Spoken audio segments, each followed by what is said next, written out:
Nathan Eovaldi, who delivered your first complete game and first shutout of the season. 4-hitter with 8 strikeouts, 0 walks, 18 whiffs on 99 pitches. That's right, a Maddox here for Nathan Eovaldi. The splitter was tremendous in this start. It was his most used pitch.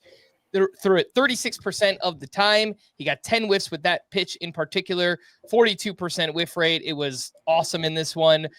Notably, his velocity was down on all 4 of his main pitches, but it was a little cold out there in Cincinnati. 55 degrees was the average weather there in Cincinnati. But look, Nathan Eovaldi, we were talking beforehand. I'm not sure that there's much to take away from this, because when he's healthy, we know that he's capable of having really, really good starts.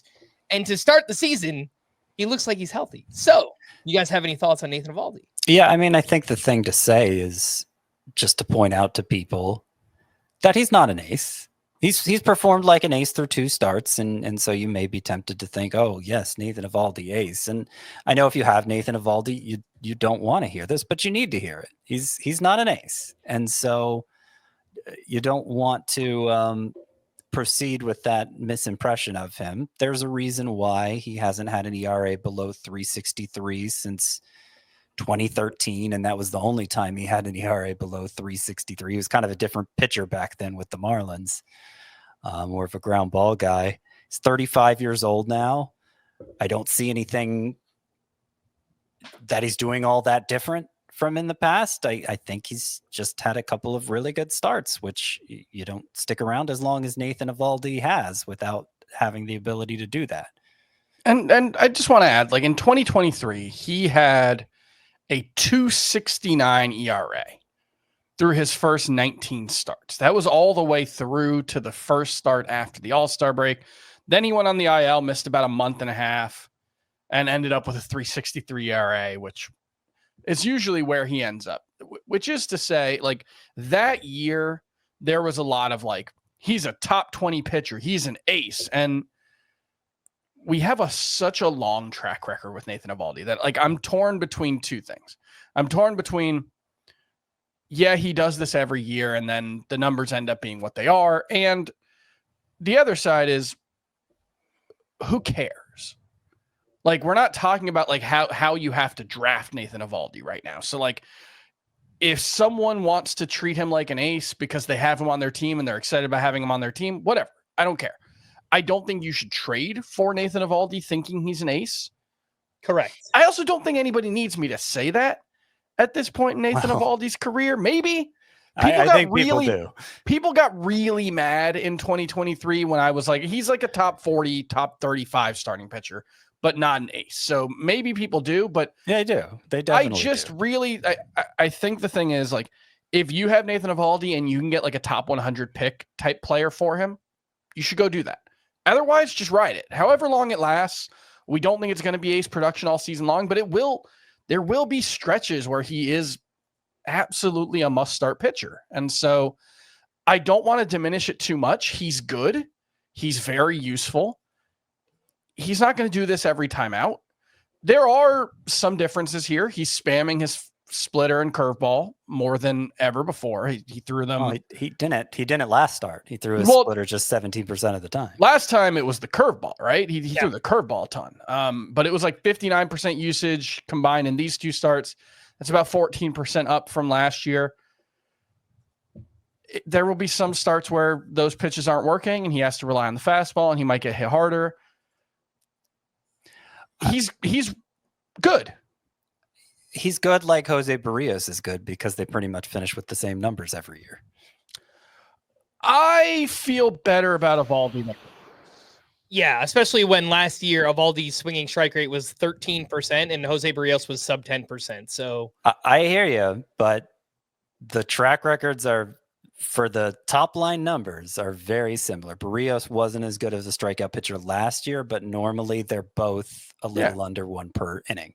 Yeah, I hear you on that. The ERA and WHIP feel like they are usually pretty close, but I do trust the skills, I think, a little bit more. For me, someone like Eovaldi. I think, look, consistency doesn't really exist. It's overrated, and trying to find it it's usually a statistical artifact, and it's more random than we think. But for me, when Eovaldi's locked in, it feels a little more,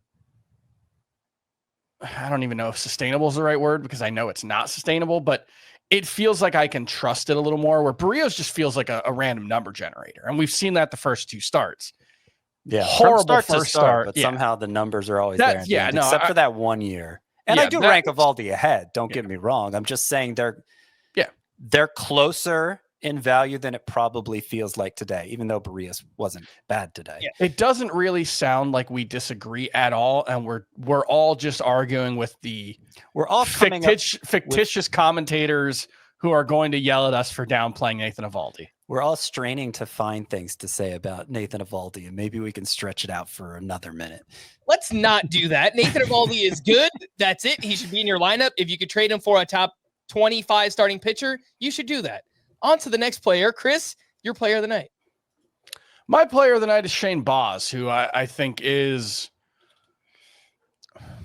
Yeah, I'm so in my head now because someone in the comments before the show said, watch, they're going to downplay Nathan Eovaldi. And that's exactly what we're doing, because he was better than Shane Baz, but I think Shane Baz was the most exciting performance of the night. He looked awesome. He looked like the guy we've been hoping he would be since he was a top prospect. His fastball velocity was up 1.5 miles per hour.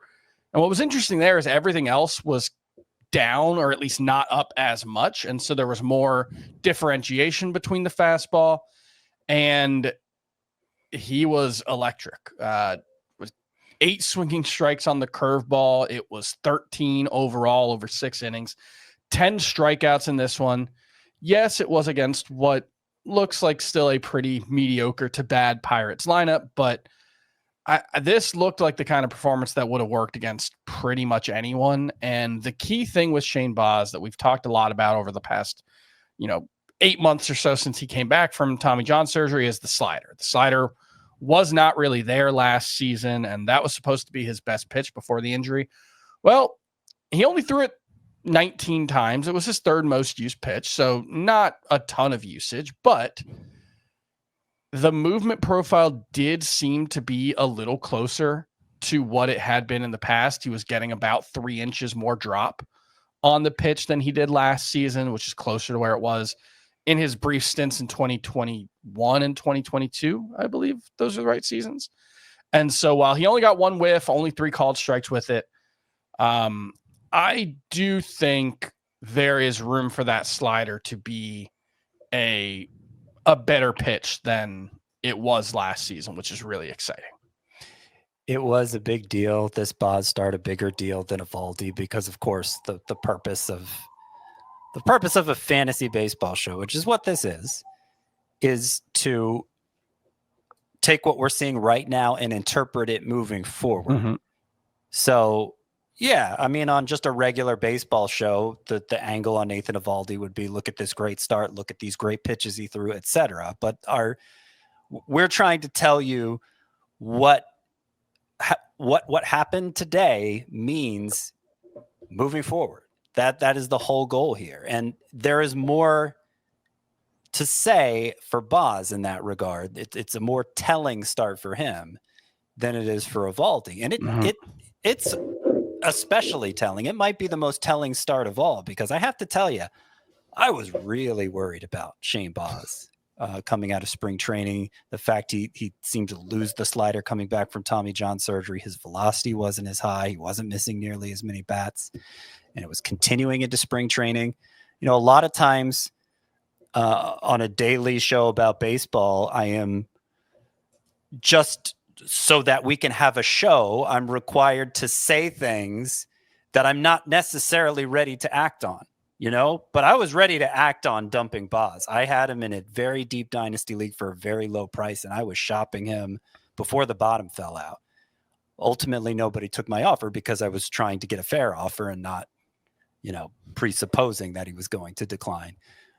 But everything came back in this start, this season debut. Everything looked fine again. The velocity back to 2021 levels. The slider, it wasn't his go-to pitch, but the curveball looked like it could be, and there were some positive signs there for the slider. So very, very encouraging for Shane Baz. Yeah, the one thing that I will point out, if I throw a little cold water on Shane Baz here is he still allowed some hard contact, 95.4 average exit velocity against, and he leans fly ball pitcher in his career. So doing that in this new stadium, George Steinbrenner Field, where they're playing this season, I still think there could be some tough starts against harder opponents. But obviously, this was a very encouraging start for those who drafted Shane Baz. So I don't want to poo-poo it too much, but just will throw that out there as well.